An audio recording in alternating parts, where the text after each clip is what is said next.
Hello friends, welcome to Mandira's kitchen.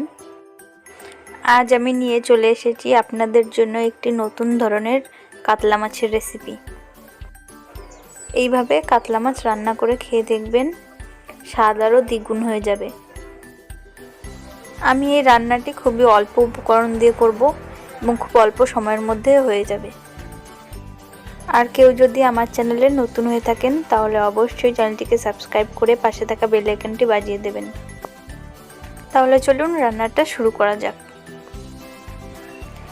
আমি এখানে 500 গ্রামের একটা কাতলা নিয়ে নিয়েছি। মাছটা কেটে ভালো করে ধুয়ে জল ঝরিয়ে নুন হলুদ মাখিয়ে রেখেছি। 4টে টমেটো আমি এইভাবে ছোট ছোট করে কেটে নিয়েছি। কড়াই গরম হতে গ্যাসে বসিয়ে দিয়েছি। কড়াই গরম হয়ে গেলে আমি তার মধ্যে 1 কাপ তেল দিয়ে দেব। তেলটা আমি খুব ভালো করে গরম করে নেব, তা না হলে মাছ ভাজতে গেলে মাছ নিচ থেকে লেগে যাবে। মাছগুলো আমি ভালো করে একটু ভেজে নেব।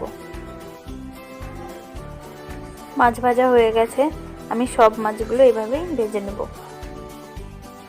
এবার ওই তেলের মধ্যেই আমি দিয়ে দিচ্ছি 1 চামচ গোটা জিরে আর একটা শুকনো লঙ্কা। জিরেটা হালকা ভাজা হয়ে এলেই আমি তার মধ্যে টমেটোগুলো দিয়ে দেব।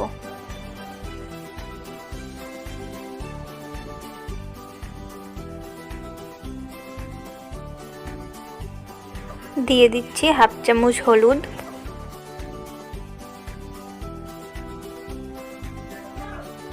পরিমাণ মতো নুন,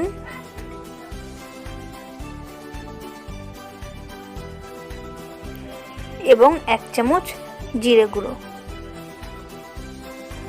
এরপর টমেটোগুলো আমি একটু ভালো করে নেড়ে নেব। টমেটোগুলো একটু সেদ্ধ হয়ে এলে আমি খুন্তির সাহায্যে ভালো করে গলিয়ে নেব।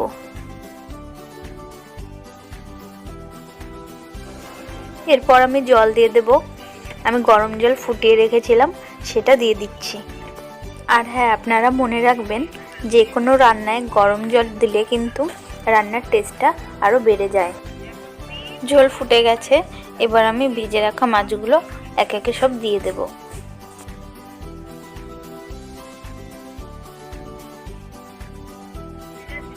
কালারের জন্য আমি 1 চামচ কাশ্মীরি লঙ্কার গুঁড়ো দিয়ে দিচ্ছি। আমি ঝালটা একটু কম দিয়েছি, আপনারা চাইলে নিজেদের পছন্দ মতো বেশিও দিতে পারেন। আমার রান্না হয়ে গেছে, এবার আমি নামিয়ে নেব। আপনারা সবাই বাড়িতে এই টমেটো কাতলা রেসিপিটি ট্রাই করবেন এবং কমেন্টে আমাকে জানাবেন কেমন হয়েছে।